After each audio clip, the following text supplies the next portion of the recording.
Gil, thanks for sitting down with us today. It's a pleasure to be with you, Jim, and it's a pleasure to be here at HITLAB. I'm always here, once or twice a year. I think that what the HITLAB team does is mission critical to the development of the digital health sector. You have a lot of people who are here, not just the people who come to share wisdom, who are really from enterprises or venture capital groups or from major corporations, but the bulk of biomedical innovation and medical tech innovation really comes from individuals who see pressing public health problems, right, and want to make things better. Right. And that's what the HITLAB community is all about, making things better. Not only for us as people, always people, sometimes patients, but certainly for the system that serves our interests. Mm-hmm. So I took away a couple things from your presentation, and I think from the 50,000-foot view is that as innovation advances in health technology and money follows it, it sounds to me like the whole process is starting to get a lot smarter. Well, first of all, we have, since digital health really came on the scene, first it was digital health information to consumers. Right. That's the 1990s, believe it or not. The advent of America Online and the Better Health section of AOL really demonstrated that that people with health concerns, regardless of where they were located, regardless of their demographic data, economics, where they lived, years of higher education and so forth, if they shared a health concern, they wanted to connect with each other. That was the first iteration of that. Mm-hmm. And we have to remember during that time, the pharmaceutical industry really did not see the consumer as a customer at all. Physicians were the customer. Right. Then the payer comes into this shortly afterward, and all of a sudden this creation of PBMs, and suddenly the influence of the consumer shifts.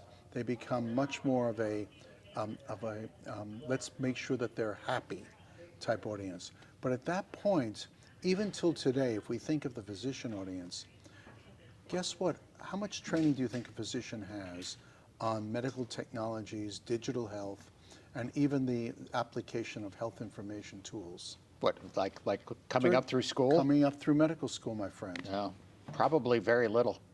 Actually, almost none, maybe a few hours. So in that other room where there are some incredible innovations that are being sort of bubbled up, they're going into a system of people who really are charged with our health, who have never really been trained on how to use those effectively.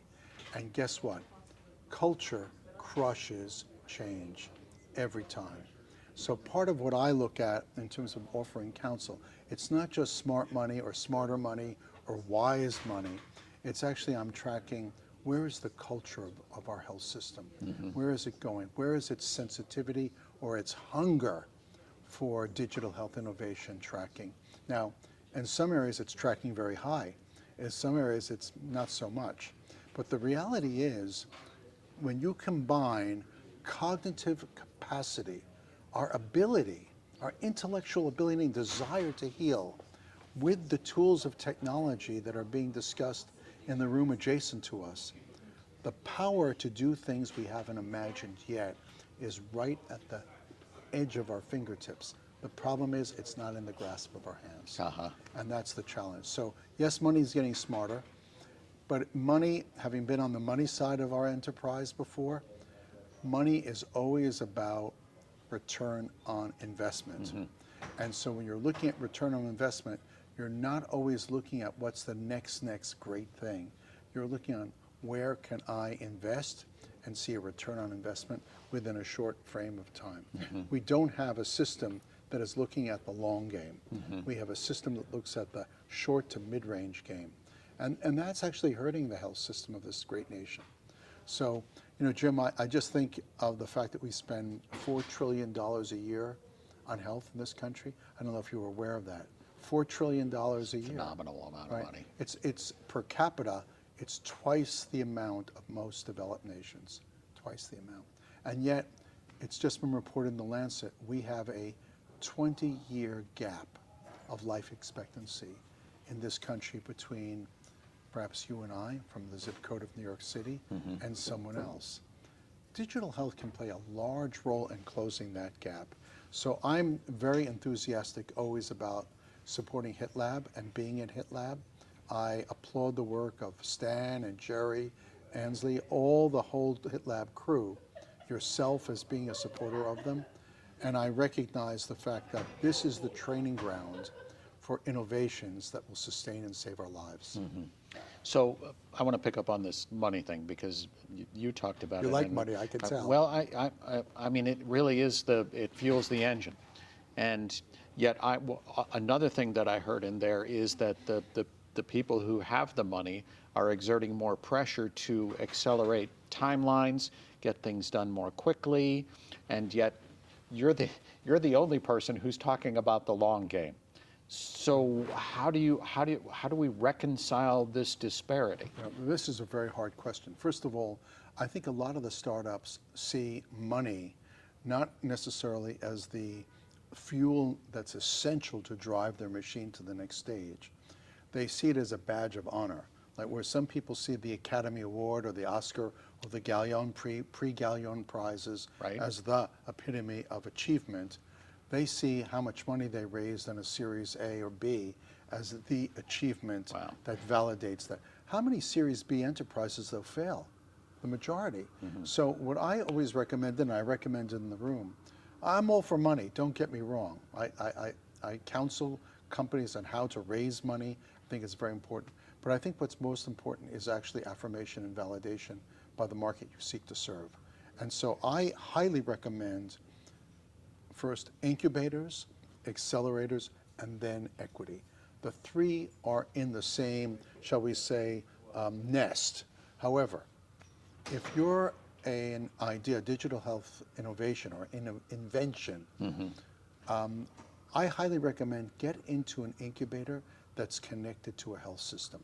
One, they're going to give you access to world-class physicians who can talk about what they need outside in as opposed to what you want to give them inside out.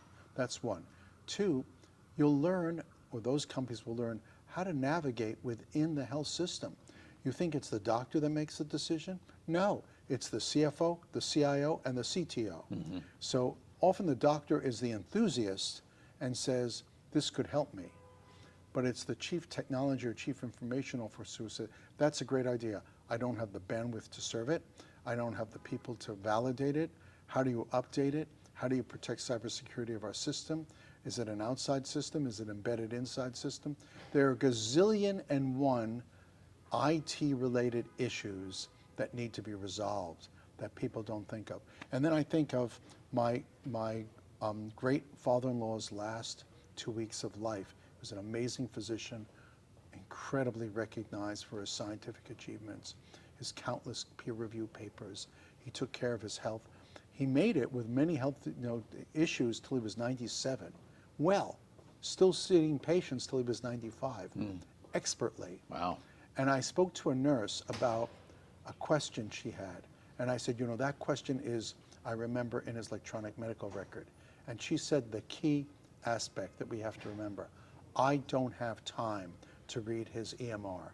So what good is collecting or amassing medical data into a set file that the staff can change or read if they don't have time to read it? Right. Now, the problem is our health system has rotating health staff on the floor. A nurse comes in for 2 days, she's out. A doctor comes in for a day, he or she are gone. Because of that rotation, each sort of shift has to come up to speed on the patients on the floor. Try to imagine augmented implementation, AI, not artificial intelligence, augmented implementation, actually giving a printout of all the patients on the floor, all key medications they're taking, health status, sort of vitals, everything, a printout so that that nurse, that physician has everything right at their hands and they can carry that on their iPhone. That sort of evolution, that practical implementation of improving the health system is what I think some of these companies will figure out. It's what the system desperately needs. So why is digital health innovation so critical? Well, A lot of people like to say we have a broken system. Actually, we have a very fine system. It's fragmented. Information is separated from the people who have to deploy it. Right. Departments are separated from each other. One doctor is caring for a patient from neurosurgery, another the same patient from oncology. They don't speak to each other. Right. They have no way of speaking to each other. The patient is being moved down for an MRI, then back up to the floor. The shift is changed at that point. So what we're looking at is pieces that never really touch each other. What could touch each other, though, is technology. Yeah. That could smooth the bridge. So there's a lot of things that digital health can do to improve care. Our mandate, improve care, manage, I don't want to say reduce, manage costs much better. And actually, what the real focus of our system has to shift toward is outcomes. We have to be measured by outcomes. Not how many people you see in the course of a day, but the outcomes of the people you have seen. So I think HITLAB is serving as a vital base of conversation. And I would say, I'll call it inspiration to a group of people who are struggling. But again, regarding the money issue, which you asked about earlier, I think that we have to look at sustainability of the enterprise, resources or money, but we have to look at the integration of that enterprise into the community it seeks to serve. If it seeks to serve consumers, it better know the needs of the consumers. If it wants to serve the health system, it better know the provider system really well. Right. And they don't in many cases. So I think that's why I come every year to share information. I want people to succeed. Why? Our well-being is at stake. Right. Our longevity. Yeah. Absolutely. Last question. A year ago at this conference, a lot of people were talking about the potential of AI and its impact in digital health. I heard today that now investors are expecting this to be integrated into just about every new health IT system, and it's almost a foregone conclusion.